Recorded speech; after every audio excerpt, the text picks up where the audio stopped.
you can get all the insight on Mutant TV.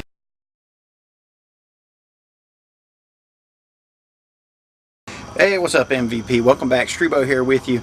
I've just come out of a special one-night-only showing of Rob Zombie's Haunted World of El Super Beasto.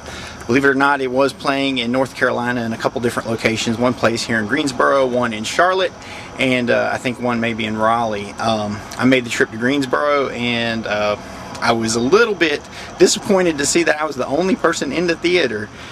But I guess when you have a one-night-only showing of something that has not been advertised, you know, I only found out about it this week, and you know, I guess you can't expect people to really show up for it. But I thought it was an absolute blast. I can understand why it didn't get a wider release in terms of, you know, the animation is kind of like good TV cartoon level. You know, it's not great Pixar or Disney animation, but it's good, fun stuff. And the story centers around the adventures of El Super Beasto, who's kind of a combination of El Santo and, I don't know, some other kind of wackiness. I mean, he's a masked wrestler. He's also a movie star. He fights, you know, classic monsters like the Universal kind of monsters, you know, all kinds of craziness. So his sister is some kind of secret agent, super spy named Susie X, played by Sherry Moon Zombie, or here in this case, voiced by Sherry Moon Zombie. And they basically, you know, just run around, have lots of sex, wild adventures, and fight crazy monsters. All in all, I thought it was a lot of fun. I mean, it has kind of the manic energy of the old Ren and Stimpy show. It's a very adult cartoon. I mean, it's filled with sex, nudity, violence, gore, you know, just crass entertainment from beginning to end. And I enjoyed it. I thought that was an absolute blast. The plot was not the big thing with this story. You know, it's just kind of the endless parade of sight gags and little horror movie homages and whatnot. Like, for example, at one point El Super Beasto uses his monster car to drive over a guy that looks like, you know, Michael Myers walking down the street, and he just he drives right over him.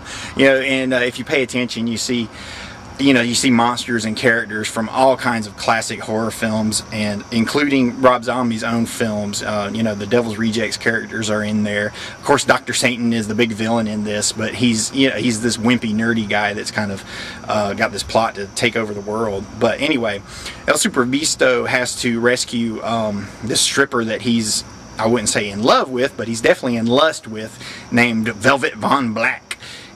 She gets kidnapped by Dr. Satan and is forced to marry him as part of his, you know, wicked plan, nefarious plot to take over the world. And because he wants to have sex with her, you know, he has to go rescue her. So he enlists the aid of his sister, Susie X, and her faithful man-robot, Maury. And, you know, they go off to save her and have, you know, just wild adventures all the way through. I thought it was a blast. I'm glad I made the trip out.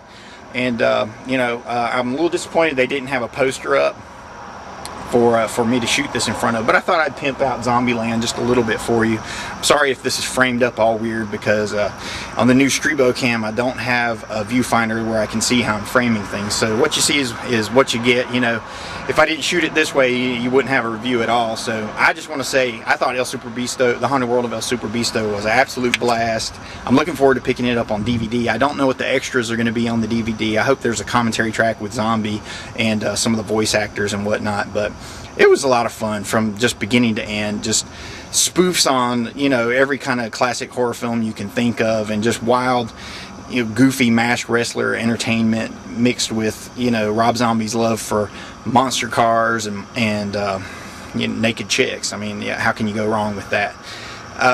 There's a lot of funny stuff in it. I mean, there's one part where Susie X and Velvet Von Black get into a cat fight, and they have this long, elaborate sequence where this song, you know, Cat Fight, actually plays.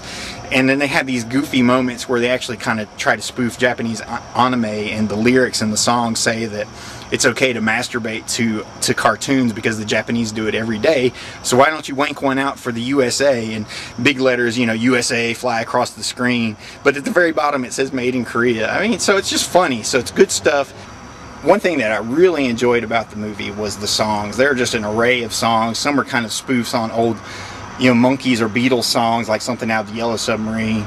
Some are just, you know, goofy riffs on wrestler themes, and you know, there's a song for the cat fight. Dr. Satan has his own theme song. I mean, there's all kinds of craziness going on. So I definitely say check it out. It reminded me, it's kind of a combination of the old Ralph Bakshi cartoons like American Pop and what were the others, you know, Fritz the Cat, that kind of stuff. I thought it was refreshing. I enjoyed seeing a good adult cartoon aimed at an adult audience with adult sensibilities, and it just let loose and have fun. And you know, make sure you stay after the credits because there's a lot of things that go down then. So I guess you'll be seeing this on DVD, so that shouldn't be a problem. But anyway, so it was entertaining, it was well written, good gags, you know, lots of great you know, naked cartoon chicks. So I say check it out. Pick up the DVD, rent it. If you enjoy it, buy it, see what you think, and we'll see you here next time. Oh, and be sure to come back for my special review of the Haunted World of El Super Beasto graphic novel, because believe it or not, it was actually a little bit different from the movie itself. The basic plot is there, but some of the gags are very different. So pick up both of them. So see you next time. All right, peace. And Mutantville, I'll be keeping my eye on you.